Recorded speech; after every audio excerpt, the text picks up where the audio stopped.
శిష్యులు వచ్చి లెక్కనే చేస్తున్నారు. ప్రభు సెలవిచ్చాడు, మీరే భోజనం పెట్టండి.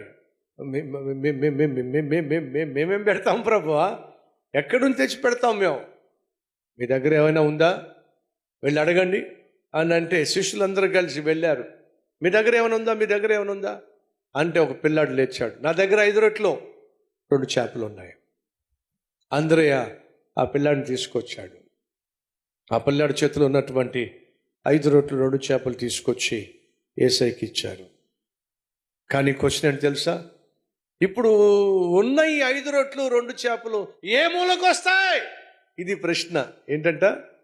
ఉన్న 5 రొట్టెలు 2 చేపలు చెప్పండి ఏ మూలకు వస్తాయి? ఈరోజు మనలో చాలామందికి అదే ప్రశ్న. నాకు వచ్చే జీతం చెప్పండి, నాకు వచ్చే జీతం ఏ మూలకు వస్తుంది? ఈరోజు మనలో ఎంతమందికి ఆ ప్రశ్న లేదు? బిడ్డలను చదివించాలి, బిడ్డల వివాహ విషయంలో ఎంతో ఖర్చు ఉంది, కానీ వచ్చే జీతం ఏ మూలకు వస్తుంది? పైపెచ్చు ఆ రోజు అది అరణ్య ప్రాంతం అట. ఏ స్థలం అది? అరణ్యం అట. 2 చీకటి పడిపోయిందట. చీకటి దేనికి సదృశ్యం? ఏ పని చేయలేని నిస్సహాయ స్థితికి సదృశ్యం. చీకట్లో మీరు ఏమైనా చేయగలరా? చెప్పండి, చేయలేరు. చీకట్లో మీరు తాళం చేయబెట్టి తాళం కప్ప తీయగలరా? ట్రై చేయండి.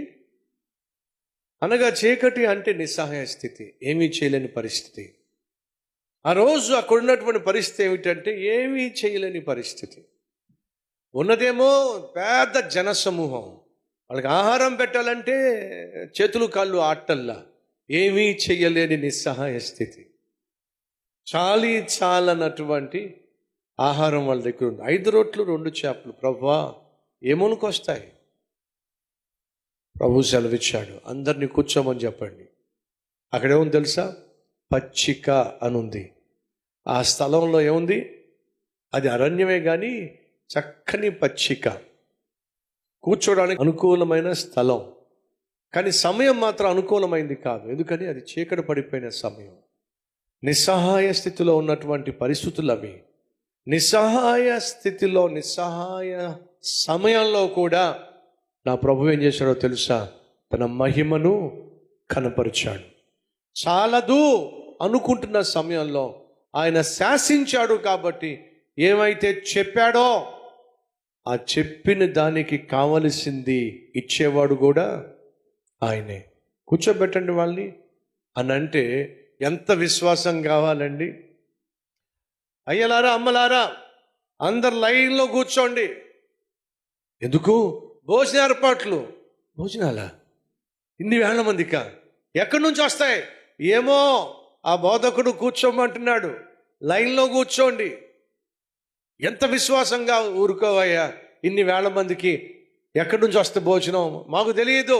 బోధకుడు చెప్తున్నాడు, యేసు చెప్తున్నాడు, లైన్లో కూర్చోమన్నాడు. కూర్చోండి. ప్రతి ఒక్కరూ కూడా ఆ రోజు కూర్చోవాలంటే ఏం కావాల్సి వచ్చింది చెప్పండి? కూర్చోవడం సులభం అంటారా కాదంటారా? వచ్చినప్పుడు మీకు తెలుసు.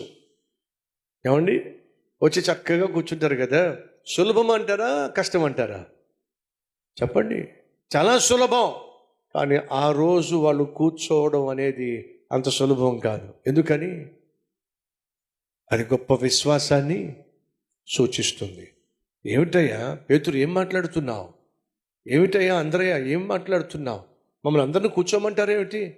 అవును, మీరు కూర్చోండి. అదే కూర్చోమంటారేమిటి? ఎందుకు కూర్చోమంటున్నారు? మీరు అందరూ ఆకలితో ఉన్నారు కదా. ఆకలితో ఉన్నమాట వాస్తవమే. కూర్చోమంటారేమిటి? మీరు కూర్చోండి, ప్రభువే మీకు భోజనము అరేంజ్ చేస్తున్నాడు. అది ఎలా సాధ్యం? ఎలా సాధ్యం అంటే మాకు అర్థం కాల, లెక్కలేసుకున్నాం కూడా కుదరలా. ఆయన చెప్పాడు అంతే, మిమ్మల్ని అందరినీ కూర్చోమన్నాడు, మీరు కూర్చోండి, మీకు ఆహారం వడ్డించబోతున్నాం. ఆ రోజు వాళ్ళు కూర్చోవడం అనేది అంత సులభం కానీ కాదు. అది దేని మీద ఆధారపడి ఉంది? విశ్వాసం మీద ఆధారపడి ఉంది. ప్రియ సహోదరి సహోదరులు, కొన్ని సందర్భాల్లో చేతులు కాళ్ళు ఆడనప్పుడు మనం చేయగలిగింది ఏంటో తెలుసా? యేసయ్య చెప్పినట్టుగా ఆయన పాద సన్నిధిలో కూర్చుంటే చాలు, అద్భుతము ఆటోమేటిక్గా ఆయనే చేస్తాడు. మనం కూర్చోలేం. ఎందుకని? సమస్యలు అలాంటివి. కాళ్ళు చేతులు ఆడనివ్వదు, కూర్చోనివ్వదు, పడుకోనివ్వదు, నిద్ర పట్టనివ్వదు. ఎందుకు? సమస్యలు అలాంటివి. అని ప్రభు అంటాడు, మీరు ఊరకనే ఉండి నేనిచ్చు రక్షణను చూడండి. ఈ ఆశీర్వాదం కేవలం నీకు మాత్రమే కాదు, నీ కుటుంబం మీద, నీ బిడ్డల మీద, నీ బిడ్డల మీద కూడా ఉండాలి అని అంటే మొదట నువ్వు యేసయ్య చేతిలో పడాలి. రండి ప్రార్థన చేద్దాం, ప్రభువుని అడుగుదాం. ప్రభువా, నన్ను నీ చేతుల్లోనికి తీసుకోయే.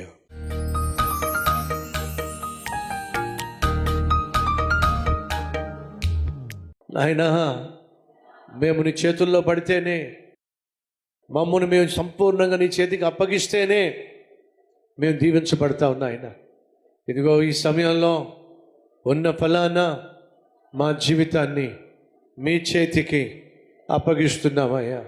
స్వీకరించు నాయన, స్వీకరించయ్యా. నాయనా, ఇప్పటి వరకు మా జీవితాన్ని మా చేతుల్లోనే పెట్టుకున్నావు నాయన. ఫలితంగా ఖాళీ అయిపోయామయ్యా. నిరాశ, నిస్పృహతో నిండిపోయామయ్యా.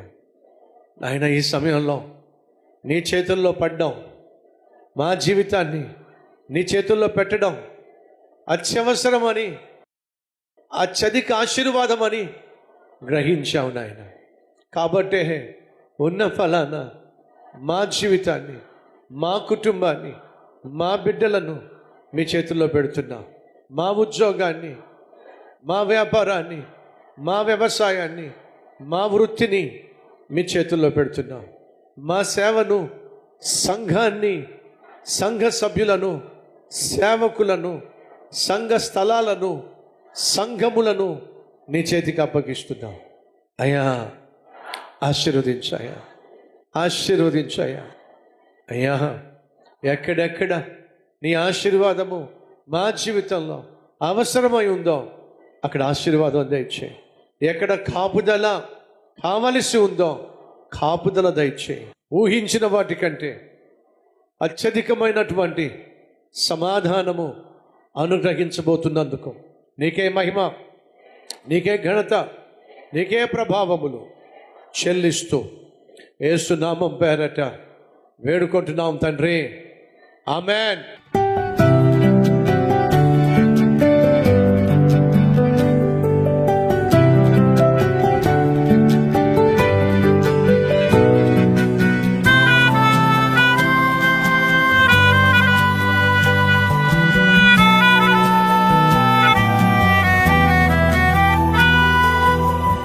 సందేశం మీకు ఆశీర్వాదకరంగా ఉంటే 10 మందికి షేర్ చేయండి, లైక్ చేయండి, మీకు నచ్చిన కామెంట్ పెట్టండి. మళ్ళా రేపు ఇదే మార్నింగ్ డివోషన్లో కలుసుకుందాం.